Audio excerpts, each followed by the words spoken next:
Hi guys, welcome to my watercolour YouTube channel. I'm Karen Rice and I'm hoping to share my knowledge of mixing greens. What I've tried to include are colours that you may have, and if you don't, I will give you suggestions and I'll put a list of those in the description below. I'm going to be using my size 6 round black velvet brush. I suggest when you are colour mixing, always use a smaller brush to colour mix with so you can pick off colour easily.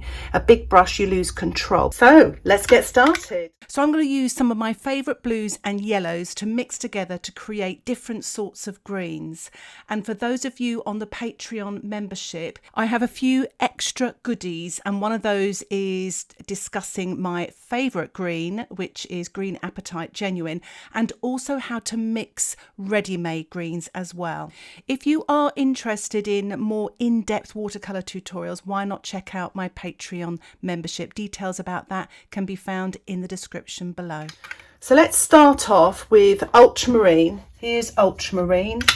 Rinse my brush. I'm going to start off with the Quinacridone Gold. Get a little pinch of that. And that's kind of a mid-green, like that. Add a little bit more Quinacridone Gold, and you're literally going back to your colour there. Add a little bit more Ultramarine. It actually makes a really good colour with Quinacridone Gold.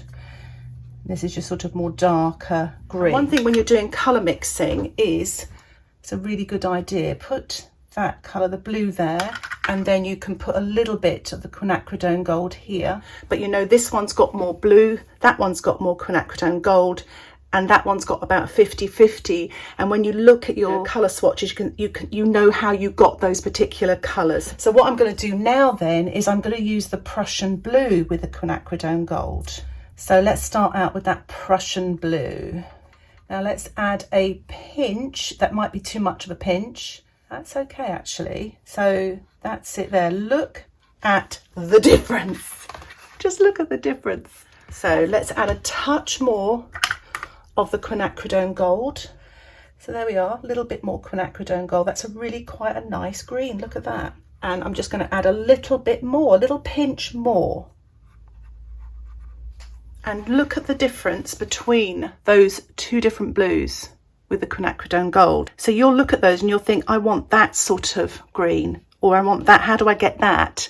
And by doing these colour swatches, you make your life a lot easier and you get more confident as well. Okay, one of the questions I get asked most is how to make a dark green. I always tell beginners especially, if you've got a Prussian blue or a cold blue and burnt umber, you can get a really nice dark green. It's an instant dark green, look at that. There we are. Get a little bit more of the burnt umber, which is a sort of a mid to dark tone yellowy brown. So you've kind of got that sort of yellow look in there, but there we are. It's kind of a little bit more greeny. What I was going to do now was mix the Cerulean, the Quinacridone Gold. So lots of Cerulean. I had too much Quinacridone Gold there, so just wipe that off. And there we are. Add a little bit more of that Quinacridone Gold. And then a little bit more, I'll just go into here and pop that down there.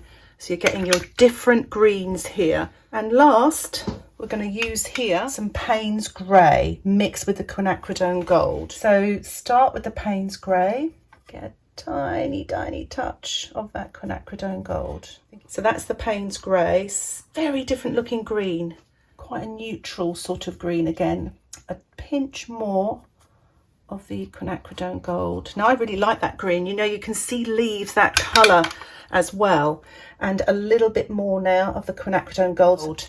So you've got your little code, you know how you got those colours. And so when you're planning a painting as well, you can start to plan your colours. And as you can see there, I've written in my drawing pen UM for Ultramarine, QG for Quinacridone Gold, PB for Prussian Blue, C for Cerulean, and BU for Burnt Umber. So when you're painting your next painting and you are thinking about the greens that you want to use, you can go to your sketchbooks and just see exactly how you achieve those colours. It's so useful. And that's exactly what I'm going to do do for my next tutorial, which is an atmospheric daisies watercolour painting.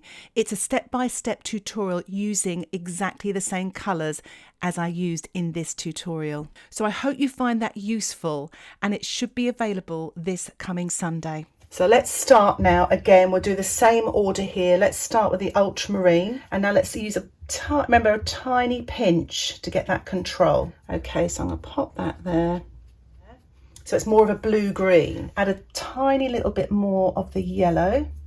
So we kind of want that mid-green. There we are. And then a little bit more yellow for that sort of really light spring green. And if you look here, you can see they're sort of not bright garish greens. They're quite sort of subtle greens. Let's go now with the Prussian blue. You definitely need to rinse your brush after you use Prussian blue. And a tiny touch of that yellow. Get a little bit more. So that was almost just too much. I'm going to just pinch that, wrong blue. Just pinch that blue again. So I've got more of a blue-green. So going in with a little bit more of that yellow. So it's a much lighter, brighter green there. And then a little bit more of the yellow. And just making a comparison there, especially with the yellow greens and the blue greens. There's such a difference. So I'm going to use the Cerulean now. So start with the Cerulean and add a tiny, again it's too much, just wipe it off on the side. That's quite nice. It's a bit sort of brighter than the Prussian blue. And give my brush a rinse and a little bit more yellow. You get some really lovely greens, light greens with Cerulean. Far too much yellow. Put the blue back in there. A little bit of water. And that's a really pretty green, isn't it? I'll show you that there. Such a nice green. So I'm going to use the Paynes grey now. Start with the Paynes grey and add again, just with the tip of the brush, pick off a little bit of yellow. And that yellow is so strong actually, that cadmium yellow pale. It's quite opaque. So it's really bossing my Paynes grey about a bit. So I've just added a little bit more Paynes grey. I'm just going to pop that colour here like that. It looks more green in the palette than it does on the paper there. I'll add a little tiny bit more yellow to that.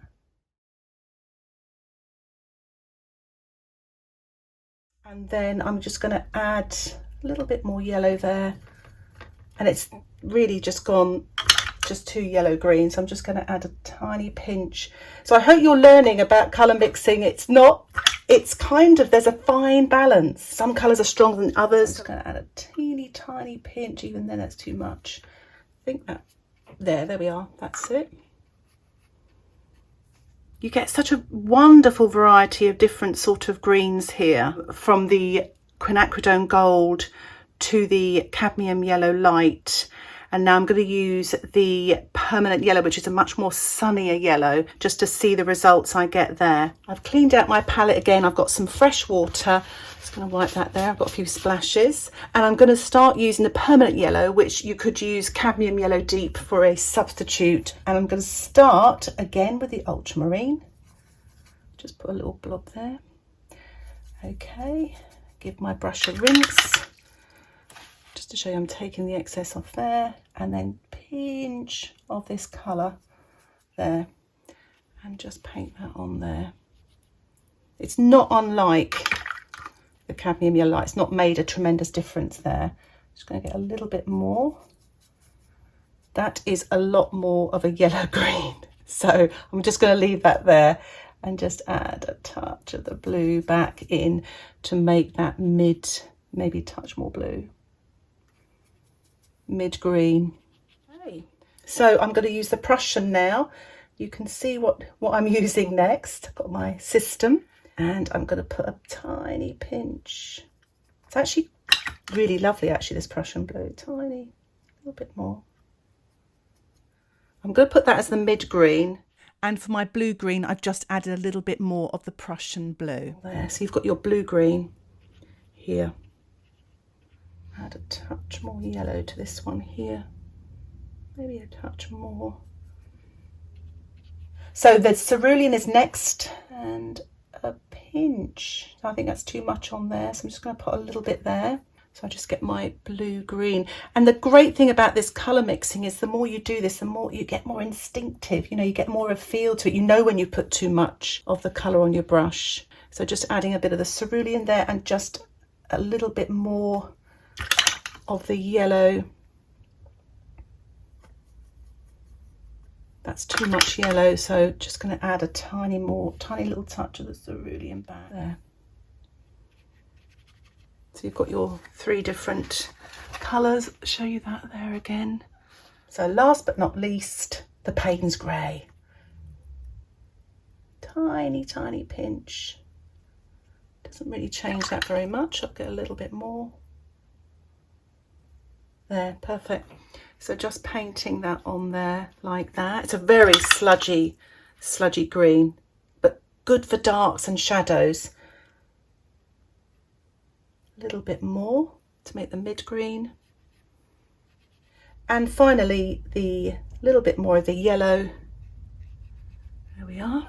Try mixing up and doing something like this using a couple of different yellows, even if it's just, you know, a raw sienna or a quinacridone gold with a lemon yellow or a cadmium yellow, but use a blue like ultramarine with a Prussian blue, and try the Prussian blue mixed with the burnt umber as well, because you get these lovely dark neutral greens. I find it very therapeutic, and you learn so much about colour mixing. And as you saw there, I've been painting for years and I still had to tweak, and so don't be too hard on yourself. Just wipe it off and try again. So I really hope you found this tutorial helpful, and if you have any questions, please put them in the comments section below. And if you'd like to share some of your colour mixes for green, please put those suggestions in the comments section below. And remember, I'll put colour alternatives in the description below as well. And remember to watch out for the daisy tutorial, painting with these colours, on my next tutorial. If you like this tutorial and you'd like to see more like it, and you haven't already, please subscribe to my channel for updates of my latest tutorials. And if you'd like to see longer, more in-depth tutorials,